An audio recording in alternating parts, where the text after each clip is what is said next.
Vous êtes quelqu'un qui pratique énormément, mais qui ne voit pas beaucoup de progrès sur le terrain. Eh bien, j'ai exactement la solution qui vous permettra de mieux structurer vos pratiques afin d'amener ce progrès sur le terrain et de vous faire jouer votre meilleur golf. Alors, la prochaine fois que vous irez au champ de pratique acheter un gros panier de balles, habituellement dans un gros panier de balles, on y retrouve 70, 75 ou 80 balles, vous allez vouloir structurer votre pratique en 3 étapes. La première étape, eh bien, on va se concentrer seulement sur les positions de base. Alors, positionnement des mains sur le bâton, votre posture, votre alignement, le positionnement de la balle ainsi que le positionnement du bâton.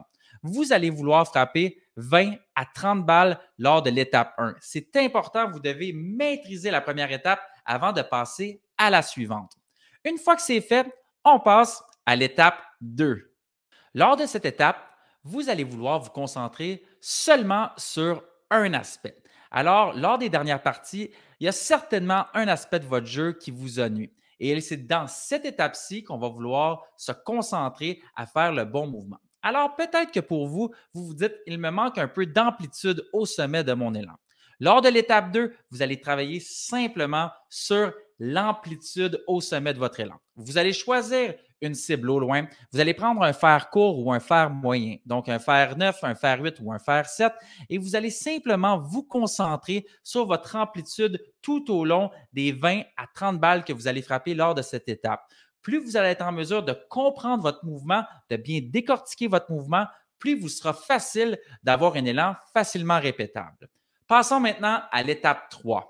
Dans cette dernière étape, vous êtes en situation de jeu. Alors, il vous reste environ 20 ou 25 balles et pour chacune des balles, vous allez devoir effectuer un coup différent. Alors, votre première balle, vous trouvez une cible au loin à 165 verges. Vous allez vouloir choisir le bon bâton, choisir la trajectoire désirée que vous voulez. Alors, est-ce que c'est une trajectoire de balle haute, trajectoire de balle basse, gauche-droite, droite-gauche? Une fois que c'est fait, vous allez procéder à votre routine et effectuer votre coup.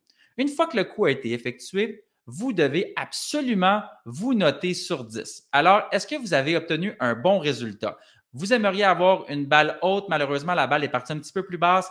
C'était peut-être 4 sur 10 mon coup. Et à chaque coup, on aimerait avoir une note de 6 ou 7 sur 10. De cette façon, ça nous met un peu de pression et ça représente un peu la même pression qu'on a lorsqu'on joue contre ses amis ou peut-être en compétition dans un interclub ou dans un championnat de club.